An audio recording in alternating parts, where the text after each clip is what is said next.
Bonjour Patrick. Bonjour Bertrand. On est à bord d'une voiture Citigo. Citigo, c'est tout nouveau, ça vient de démarrer il y a combien de temps le service? Le service a été lancé il y a 2 semaines et on a déjà plus de 350 inscrits. On a pris parti de démarrer de manière très concentrée sur le 92 et le 78 pour commencer à construire une communauté de conducteurs et passagers Citigo et faciliter la rencontre entre ces différents types de profils. L'idée au départ, c'est de faire du covoiturage urbain et instantané, ça n'existe pas déjà? Alors, covoiturage urbain, ça existe de manière planifiée, mais en mode instantané, ça n'a pas encore été une proposition qu'on trouve. Et c'est là où on a fait une sorte de croisement entre le VTC, si l'on veut, et le covoiturage longue distance planifié. Donc en clair, ce serait un mélange entre Blablacar d'un côté, Uber de l'autre, avec le meilleur des solutions, parce qu'il vous semble qu'il y a un trou dans la raquette, finalement, dans les services. Tout à fait, et en particulier dans les banlieues, là où on a 11 millions de trajets effectués tous les jours et des moyens de transport en commun pas adaptés pour aller de banlieue à banlieue notamment. Mais quand vous dites moi en tant que conducteur, c'est qui le conducteur? Alors c'est monsieur tout le monde ou madame tout le monde, ça peut être vous, ça peut être toute personne qui a plus de 18 ans et qui a une voiture et qui va se comporter de manière tout à fait correcte et civilisée avec un de ses concitoyens.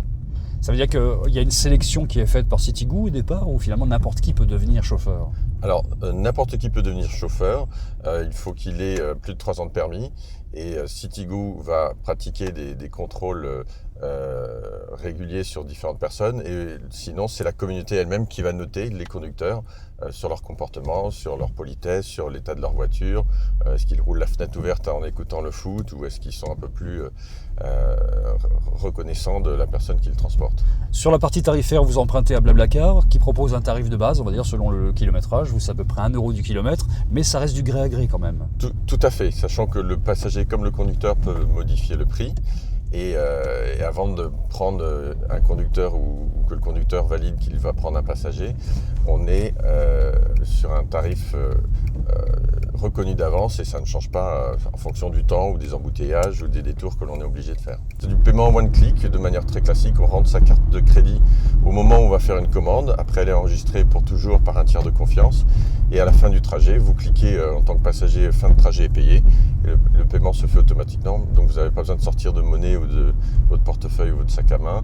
Ce qui évite aussi un peu le côté inhabituel entre particuliers et aussi l'inquiétude qu'on pourrait avoir de sortir de l'argent devant un inconnu.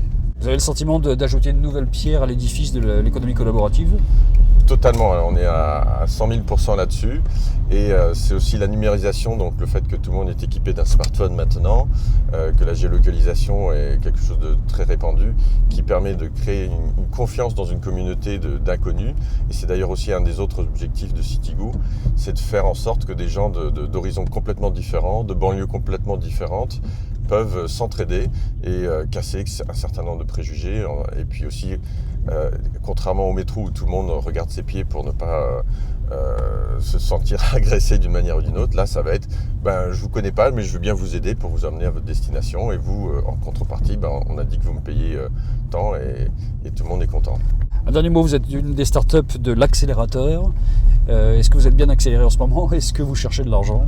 Alors effectivement, on est très bien accéléré. Ils nous boostent, ils nous coachent.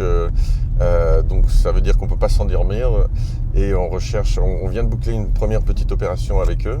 Et là, on va chercher à boucler d'ici le mois de décembre une levée de fonds de l'ordre de 250 000 €. Et c'est très bien parti puisqu'on a déjà 100 000 € d'engagés là-dessus. Sachant qu'on a aussi la semaine dernière reçu une bourse French Tech de la BPI et ça aussi ça nous aide dans le financement de tout notre marketing.